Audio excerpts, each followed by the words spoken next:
Comme je disais, nonobstant la préparation purement juridique, c'est-à-dire la cliente va passer à travers 4 simulations. Dans les simulations, on va faire une simulation complètement, c'est comme si nous étions à l'interview, où je la pose des questions, elle répond. Si elle ne répond pas bien, je lui dis non. Ici, vous devriez répondre pas de cette manière, mais plutôt de l'autre manière.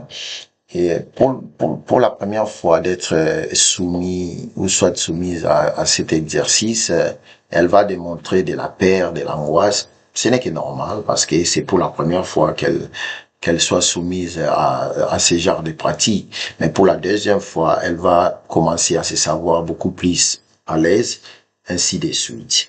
Et à la dernière séance de préparation, nous allons maintenant travailler sur l'expression verbale, c'est-à-dire quand on vous pose une question directe, il faut répondre de manière active et puis directe.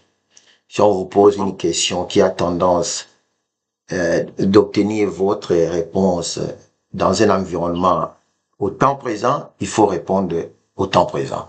Il est très important parce que sinon ça risque de changer l'essence même de votre histoire. Alors dès qu'on termine cette partie de l'expression verbale, il y a alors, comme je disais tantôt, l'expression corporelle et faciale.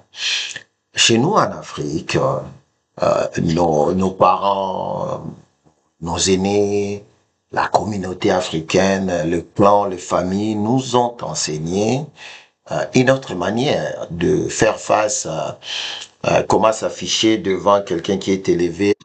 Et euh, chez nous en Afrique, quand vous parlez à une autorité, à quelqu'un qui représente le gouvernement, généralement on a tendance à baisser les yeux.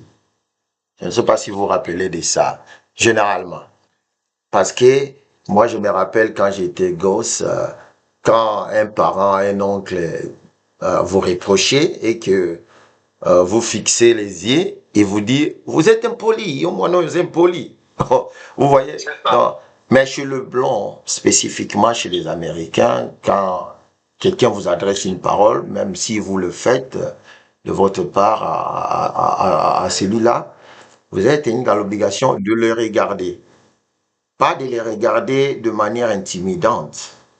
Mais par contre, c'est là où maintenant il y a communication, il y a mariage entre l'expression verbale, l'expression faciale, ainsi que l'expression corporelle, pour communiquer l'esprit de votre histoire. Parce qu'en fait, avec l'asile, c'est vous qui êtes le metteur en scène. C'est un fait dont vous relatez à l'autorité américaine, dont l'autorité américaine n'est pas au courant de cela. Si vous racontez cela de manière aussi raffinée, préparée, organisée, eh bien, vous allez la convaincre. Mais même si vous avez la plus belle histoire du paradis, vous avez la plus belle histoire des étoiles où un ange masculin fait des avances à une ange féminine, eh bien, si vous n'êtes pas convaincant, si vous n'êtes pas cohérent, si vous n'êtes pas stable dans votre narratif, eh bien, le papier ne va absolument rien faire. Pourquoi? Tout simplement, quand il s'agit de l'asile, la charge de la preuve est renversée, contrairement dans un dossier criminel.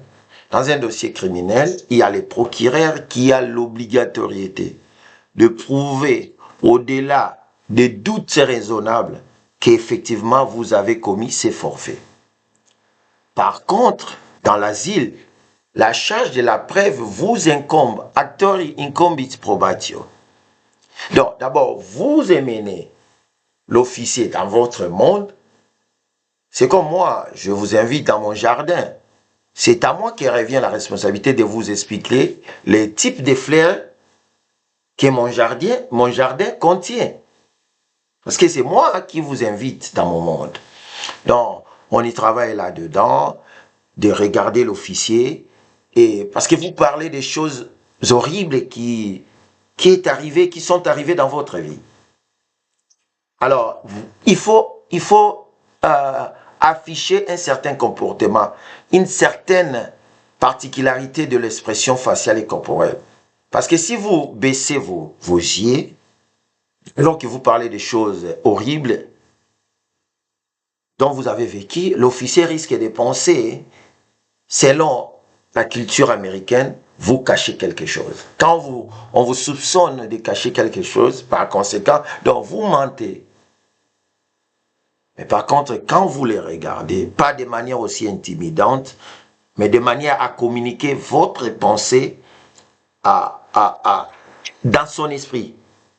Et éviter de vous gratter les têtes et consorts. Voilà. Généralement, ça prend entre 2 heures à 4 heures du temps.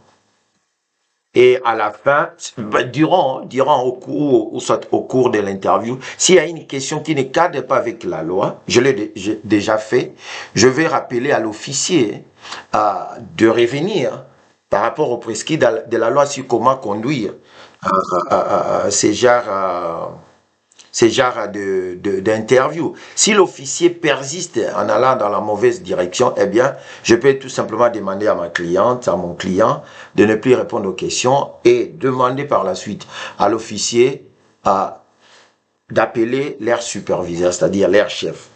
Mais généralement, ils sont très courtois et très professionnels. Et à la fin de l'interview, l'officier va me poser la question: est-ce que vous voulez intervenir pour le compte de votre client ou soit vous allez vous contenter seulement de la note de plaidoirie? Moi, généralement, j'interviens toujours pour essayer un peu d'éclaircir les choses là où la cliente ou les clients n'a pas été vraiment à mesure. Et voilà. Et dès qu'on termine, la décision ne sera pas prise ou soit rendue le même jour.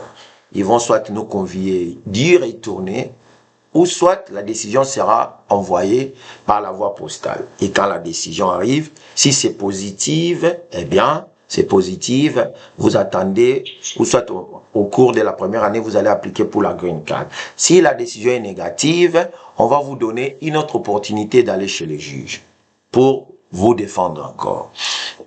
Mais en attendant, dès que vous avez déposé votre demande d'asile, vous êtes éligible d'appliquer pour ce qu'on appelle, c'est comme un document de voyage pour les demandeurs d'asile. Ça vous permet de voyager à travers le monde, dans tout le pays signataire de la Convention sur les réfugiés.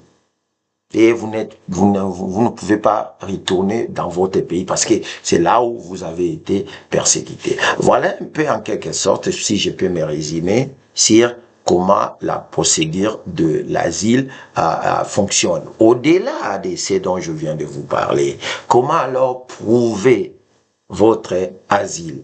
C'est à travers, premièrement, votre histoire bien raffinée, concise, précise, et appuyée par de preuves. S'il n'y a pas de preuves, il faut donner un argumentaire en disant pourquoi vous n'avez pas été à mesure de prouver cela. Et c'est quoi la définition de l'asile? Qui peut demander l'asile? C'est toute personne qui se retrouve en dehors de son pays d'origine, ou soit en dehors du pays où elle a la résidence, et que dans ce pays-là, il a été persécuté à cause de sa nationalité, ethnie, tribu, religion, opinion politique, excision ou whistleblower, lanceur d'alerte. Comme dans les temps en RDC, il y avait le petit-fils de Patrice Emery Lumumba qui travaillait pour une banque dont l'État congolais était majoritaire, à moins que je me trompe. Et le monsieur a été témoin des détournements, en croire ses allégations. Eh bien, quand il a dénoncé cela, il a quitté le pays. Une telle personne peut aussi demander l'asile parce qu'il est un lanceur d'alerte. Par exemple, à l'Équateur, je venais d'apprendre, je ne l'ai jamais su, que certains tribus font de l'excision, c'est-à-dire faire de la partie intime de la femme. Donc, si vous avez été victime d'une telle atrocité, ou soit vous combattez ce genre de pratiques et par la suite vous êtes pris pour cible, eh bien vous pouvez demander l'asile aux États-Unis. Ou soit si à cause de votre opinion politique, comme ça a été le cas récemment, l'honorable Sesanga, Jean-Marc Abound, Martin Fayoulou, Moïse Katumbi. Ils ont convié leurs membres de descendre dans la rue ou dans les rues contre le changement de la Constitution. Si vous êtes interpellé, vous êtes tabassé, vous êtes arrêté, eh bien, si vous êtes aux États-Unis, plus tard, vous pouvez demander l'asile parce que vous avez été persécuté à cause de votre opinion politique. Nonobstant le fait que vous l'êtes, c'est dont on vous accuse, vous pouvez également aussi être éligible du fait qu'on vous accuse de l'une des 5 raisons pour laquelle vous pouvez demander l'asile, mais vous ne l'êtes pas. Je vous en donne un exemple. Voilà, donc voilà, j'ai expliqué à un client, apparemment, probablement il n'a plus de charge ou soit la connexion. Donc voilà l'explication que j'avais pour vous aujourd'hui en ce qui concerne l'asile. Donc n'hésitez pas à nous contacter si vous êtes en besoin. En attendant, portez-vous bien. Merci.